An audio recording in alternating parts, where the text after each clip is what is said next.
नमस्कार दोस्तों, आज हम झारखंड बोर्ड क्लास 10 साइंस के सेक्शन बी के वेरी वेरी इंपॉर्टेंट 2 नंबर वाले क्वेश्चन पढ़ने जा रहे हैं। ये प्रश्न पिछले कई वर्षों के बोर्ड परीक्षाओं से चुने गए हैं, जिन्हें बार बार पूछा गया है। मैं यह नहीं कहता कि परीक्षा में केवल यही प्रश्न आएंगे, लेकिन इतना निश्चित है कि इन प्रश्नों को पढ़ लेने से आपका सेक्शन बी बहुत ही मजबूत हो जाएगा और आपका आत्मविश्वास बढ़ेगा। इसलिए इन प्रश्नों को हल्के में ना लें, इन्हें ध्यान से समझें, बार बार दोहराएं और लिखने का अभ्यास करें। तो चलिए बिना समय गवाए हुए विज्ञान के इन सबसे टॉप सिलेक्टेड प्रश्नों को तैयार करते हैं। पहला जो क्वेश्चन है आपके सामने है, प्रकाश के परावर्तन का नियम लिखिए। तो पहला क्वेश्चन सिंपल सा है, आपतित किरण, परावर्तित किरण और अभिलंब तीनों एक ही तल में होते हैं, ये पहला रूल है। दूसरा है, आपतन कोण बराबर परावर्तन कोण होता है। अब इसमें कुछ बच्चे फिगर बनाते हैं, तो फिगर जरूरी नहीं है कि बनाइए ही आप, और फिगर बना भी दीजिएगा तो कोई दिक्कत नहीं है। और 2 नंबर वाले में आपको फिगर बनाने की आवश्यकता नहीं है, सीधे आपको नियम बोल रहा है, नियम लिख दीजिए।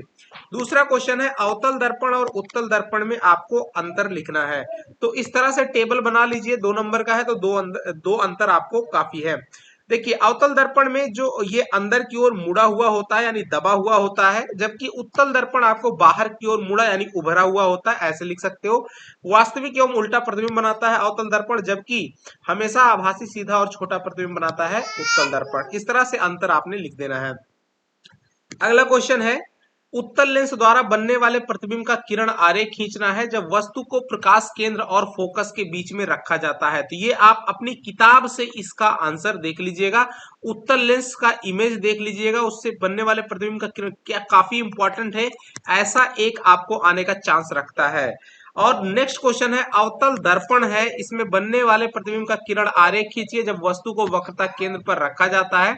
तो जाहिर सी बात है, ये वाला बड़ा काफी सिंपल है, इसको आप इस तरह से कर सकते हैं। जैसे ये आपका मुख्य अक्ष हो गया, इस तरह से आपका दर्पण हो गया, इधर में है, और यहाँ पे ऑब्जेक्ट हो गया, ये आपका इसका सेंटर हो गया, और ये आपका फोकस हो गया।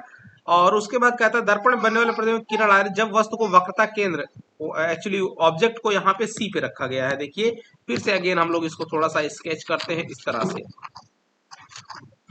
तो ऑब्जेक्ट को यहाँ पे रखा गया है, ये देखिए, ये आपका उत्तल दर्पण हो गया, हाँ अवतल दर्पण हो गया। इसका सेंटर यहाँ पे सी है, ये है आपका फोकल डिस्टेंस एफ, और ये है आपका पी पोल। अब सेंटर सी पे ऑब्जेक्ट को रखा गया, इस तरह से कह रहा है जब वस्तु को केंद्र पर रखा जाता है तो आपको इसके बनने वाले प्रतिबिंब का किरण आरेख खींचना है। तो पहली किरण जो है इसके मुख्य अक्ष के समांतर ले जाएंगे। मुख्य अक्ष के समांतर जाने वाली किरण जो है वो परावर्तन के पश्चात कैसे हो जाएगी, फोकस से होकर के निकल जाती है। अच्छा, अगली जो है, अब हम क्या करेंगे, एक फोकस से लेकर के जाएंगे और यहाँ पे टकराने के बाद ये फिर आपका वापस इसी तरह से आएगी।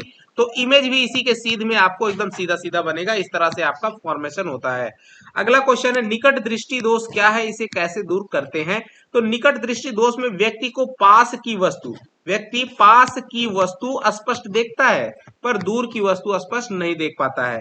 ध्यान देना, निकट में निकट की चीजें स्पष्ट दिखाई देती हैं, दूर की वस्तुएं स्पष्ट दिखाई नहीं देती हैं।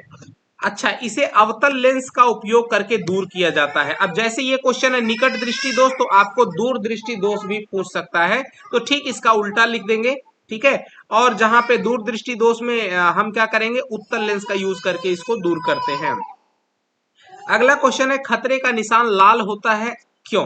तो भाई, लाल रंग की जो तरंगदैर्ध्य है वो सबसे अधिक होती है, इसलिए यह दूर से भी बहुत क्लियरली दिखाई देता है और चेतावनी के लिए बहुत ही उपयुक्त होता है। इस वजह से खतरे का निशान लाल कलर का बनाया जाता है।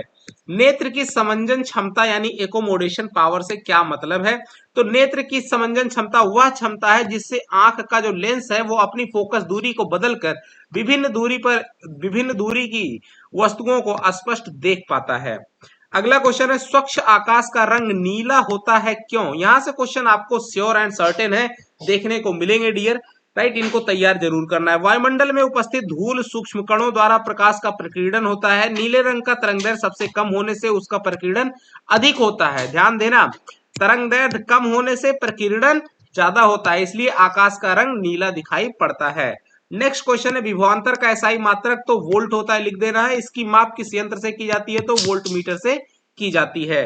नेक्स्ट क्वेश्चन है, लघुपथन या अतिभारण यानी लघुपथन शॉर्ट सर्किट, अतिभारण मतलब ओवरलोडिंग से परिपथ की रक्षा के लिए कौन सी सुरक्षा युक्ति की बात कर रहा है, प्रयोग की जाती है, तो भाई फ्यूज प्रयोग किया जाता है। क्या प्रयोग किया जाता है? विद्युत फ्यूज। इसे घरेलू परिपथ में कैसे जोड़ते हैं? तो सीरीज में जोड़ा जाता है, यानी श्रृंखला क्रम में, यानी श्रेणी क्रम में जोड़ा जाता है। अगला क्वेश्चन है 3 ओम, 6 ओम, 9 ओम के तीन प्रतिरोधकों को किस प्रकार संयोजित करें कि संयोजन का कुल प्रतिरोध? पहला 18 ओम, 18 ओम होने के लिए तीनों को हम लोग किस में जोड़ देंगे? सीरीज में जोड़ देंगे। तो डायरेक्टली आपको 3, 6 और 9 जोड़िए तो 18 ओम आ जाएगा। अच्छा, उसके बाद कह रहा है कि दूसरा वाला 18/11 ओम होना चाहिए, तो इसको हमको समांतर क्रम में जोड़ना है। तो समांतर क्रम में तुल्य प्रतिरोध 1/R बराबर 1/R1 मतलब 1/3 प्लस 1/6 प्लस 1/9। अब इनका एलसीएम कितना हो जाता है? 18। 3 6 9 का 18 हो जाएगा। 3 6 के 18, 6 प्लस का 6 त्रिक 18 3 और प्लस का 9 दूनी 18 2। तो 6 3 9 और 2 11/18 हो गया। तो यहां से आपको आर बराबर क्या हो जाएगा? 18/11 ओम। इस तरह से आपका आंसर बन जाएगा।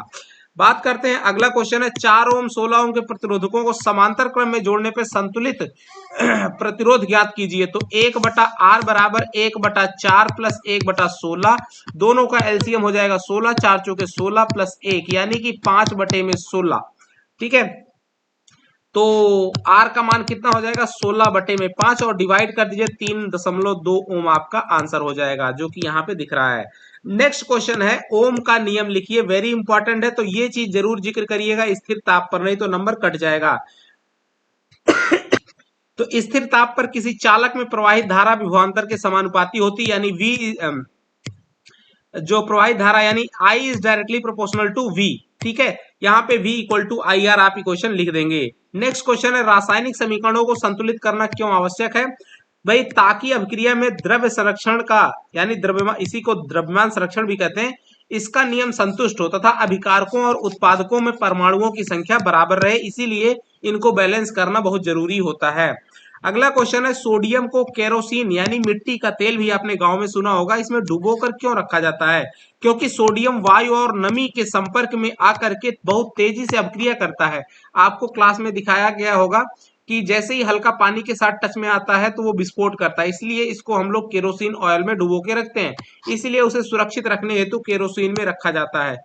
केरोसिन में चूंकि पानी की मात्रा नहीं होती, तो वो जो है आपका उसको सेफ रखता है। ऑक्सीकरण एवं अपचयन की परिभाषा आपको देनी है। तो ऑक्सीकरण क्या होता है? ऑक्सीजन का योग या फिर हाइड्रोजन का ह्रास, ह्रास मतलब कमी। ठीक है, अपचयन मतलब ऑक्सीजन का ह्रास यानी ऑक्सीजन की कमी या फिर हाइड्रोजन का योग, दो तरीके से डिफाइन आप कर सकते हो। अगला क्वेश्चन है वायु में जलाने से पहले मैग्नीशियम रिबन को साफ क्यों किया जाता है? क्योंकि उसकी सतह पर बनी मैग्नीशियम ऑक्साइड यानी MgO की परत हटाने के लिए, ताकि वो आसानी से जल सके। अगला क्वेश्चन है सोडियम हाइड्रोजन कार्बोनेट के विलयन को गर्म करने पर क्या होगा? समीकरण भी लिखना है। तो यह विघटित होकर सोडियम कार्बोनेट, कार्बन डाइऑक्साइड और जल बना देता है, यानी ट्वाइस NaNHCO3, जिसको सोडियम हाइड्रोजन कार्बोनेट या फिर सोडियम बाइकार्बोनेट भी कहा जाता है। ये जो है गर्म होने पर क्या होता है? Na2CO3 सोडियम कार्बोनेट बना देगा और कार्बन डाइऑक्साइड और H2O बन जाता है। अब यहां पर देखिए, ये है खाने वाला सोडा और ये है धोने वाला सोडा। चलिए आगे बात करते हैं संयोजन एवं विस्थापन अभिक्रिया से क्या समझते हो? उदाहरण भी देना है। तो भाई संयोजन अभिक्रिया यानी दो या अधिक पदार्थ मिलकर के एक उत्पाद बनाते हैं, जैसे CaO कैल्शियम ऑक्साइड प्लस पानी मिला करके कैल्शियम हाइड्रोक्साइड बना दिया। विस्थापन अभिक्रिया में अधिक अभिक्रियाशील तत्व जो है दूसरे तत्व को उसके यौगिक से हटा देता है, जैसे जिंक कॉपर सल्फेट के विलयन के साथ सॉल्यूशन करता है, तो जिंक जो है कॉपर को सब्स्टिट्यूट कर देता है, क्योंकि जिंक कॉपर से अधिक अभिक्रियाशील है, तो इस तरह से बना देता है ZnSO4 और Cu अलग हो जाता है। अगला क्वेश्चन है ऊष्मा छेपी एवं ऊष्मा शोषी अभिक्रियाओं का अर्थ लिखिए। तो भाई ऊष्मा छेपी का मतलब होता है ऐसी अभिक्रिया जिसमें ऊष्मा निगलती है, और ऊष्मा शोषी, शोषी का मतलब सोखना, ऐसी अभिक्रिया जिसमें ऊष्मा अवशोषित होती है, यानी अभिक्रिया होने के लिए उसको पहले ऊष्मा देनी पड़ती है, जरूरत पड़ती है। नेक्स्ट क्वेश्चन उदासीनीकरण अभिक्रिया क्या है? उदाहरण भी देना है। ऐसी अभिक्रिया जिसमें अम्ल और क्षार मिलकर लवण और जल बनाते हैं, लवण मतलब नमक, सॉल्ट, और जल बनाते हैं, जैसे HCl और NaOH। HCl क्या है? अम्ल है। NaOH क्या है? सोडियम हाइड्रोक्साइड है, ये आपका बेस है, मिलकर के ये NaCl नमक बना दिया और H2O पानी बना दिया। तो ये इक्वेशन लिखना सबसे पॉपुलर है, लिख देना है। अगला क्वेश्चन है जिप्सम क्या है, 373 केल्विन पर गर्म करने पे क्या बनता है। तो भाई जिप्सम क्या है, तो CaSO4 इंटू ट्वाइस H2O, इसका फॉर्मूला लिख देना है। और गर्म करने पर ये प्लास्टर ऑफ पेरिस यानी CaSO4 इंटू हाफ H2O बना देता है। अगला क्वेश्चन है बेकिंग सोडा के दो यूज लिखने हैं केक और ब्रेड बनाने में, very important.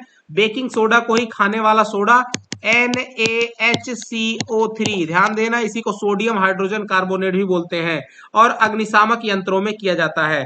Plaster of Paris कैसे तैयार किया जाता है, इसके दो यूज लिखना है। तो जिप्सम को 373 केल्विन पर गर्म करने से प्लास्टर ऑफ पेरिस, जिसको पीओपी कहते हैं, बनता है। उपयोग मूर्ति और खिलौने बनाने में, टूटी हड्डियों के प्लास्टर जोड़ने में। अगला क्वेश्चन है धातु विद्युत धारा का संचालन क्यों करती है। तो भाई धातुओं में मुक्त इलेक्ट्रॉन होते हैं जिसको फ्री इलेक्ट्रॉन कहते हैं, जो विद्युत धारा के प्रवाह में सहायता करते हैं। इसी वजह से धातुएं विद्युत धारा का संचालन करती हैं। अगला क्वेश्चन है सोना एवं चांदी का उपयोग आभूषण बनाने में क्यों किया जाता है। क्योंकि ये धातुएं चमकीली, तन्य और अभिक्रियाशील नहीं होती हैं। तन्य का मतलब इनको पतले तारों में हम खींच करके बदल सकते हैं। अगला क्वेश्चन है एल्केन का सामान्य सूत्र CnH2n+2, याद रखना। और एल्कीन का CnH2n और एल्काइन का CnH2n-2, याद रखना। एल्केन का यहां पूछ लिया, एल्कीन का भी पूछ सकता है। फिलहाल आगे पूछ रहा है 3 कार्बन वाले एल्केन का नाम बताना है। तो 3 कार्बन, कार्बन जैसे ही 3 हो गया तो देखिए मेथ एथ प्रोप, तो 3 कार्बन है तो आपका प्रोप हो जाएगा। और एल्केन में एन आता है, राइट, तो प्रोप प्लस एन बराबर हो जाएगा प्रोपेन, प्रोपेन, राइट। और फॉर्मूला कार्बन 3 है तो तुरंत इसमें रख दीजिए, कार्बन की संख्या 3 है, एन बराबर 3 है तो क्या हो जाएगा C3H, 2 दूनी 4 और 4 दूनी 8 हो जाएगा, C3H8 इसका फॉर्मूला हो जाएगा प्रोपेन। तो इस तरह से आपने लिख देना है। अगला संतृप्त और असंतृप्त हाइड्रोकार्बन में 2 डिफरेंसेस लिखने हैं, तो इस तरह से टेबल बना देना है। संतृप्त में एकल बॉन्ड होते हैं जबकि असंतृप्त में डबल बॉन्ड या फिर ट्रिपल बॉन्ड होते हैं। अच्छा, संतृप्त जो है कम अभिक्रियाशील होते हैं जबकि असंतृप्त हाइड्रोकार्बन अधिक अभिक्रियाशील होते हैं, सिंपल डिफरेंस यही है।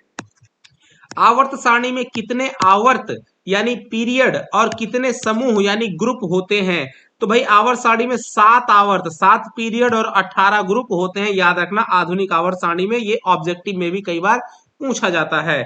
मेंडलीफ की आवर्त सारणी की 2 उपलब्धियां और 2 विसंगतियां लिखनी है। तो उपलब्धियां यहां पे है, विसंगतियां, तो उपलब्धि क्या है, तत्वों के गुणों के आधार पर वर्गीकरण किया गया और नए तत्वों के लिए स्थान छोड़ दिया गया। जबकि विसंगति यानी समस्या क्या है, हाइड्रोजन का सही स्थान फिक्स नहीं है और समस्थानिकों का स्थान नहीं बताया गया है। नेक्स्ट क्वेश्चन है प्रकाश संश्लेषण के लिए पत्तियों में कौन से अनुकूलन होते हैं।